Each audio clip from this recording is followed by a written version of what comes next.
আমরা এসে এই জায়গা ঘুরতাম সত্যিবারে সুইচ গেটে এনো দিয়ে এনো মানুষের দিয়ে মাছ মারতেছে বা মাছ কতটুক আছে দিয়ে ঘুরে ঘুরে জায়গাটা ভালো লাগে, খারাপ লাগে না, সুন্দর জায়গা, নিবিড় জায়গা।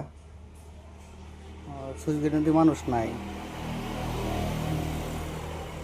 পানিও ততটুক নাই গিয়া, পানিও কম, তো মাছ আছে দিই অল্প অল্প মাছ আছে, দুইটা বাসটা আছে।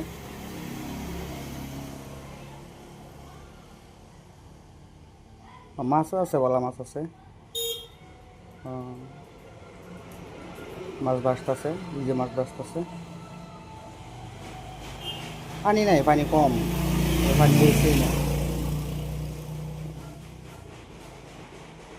বহুত পানি কম। ভাল লাগছে এক ঘুরে দেখে, আমরা সময় পাই না আইবার লাগিয়া, আজকে আইলাম ঘুরবার লাগিয়া। ভালো লাগছে জায়গাটা, নিবিড় জায়গা, ঠান্ডা জায়গা।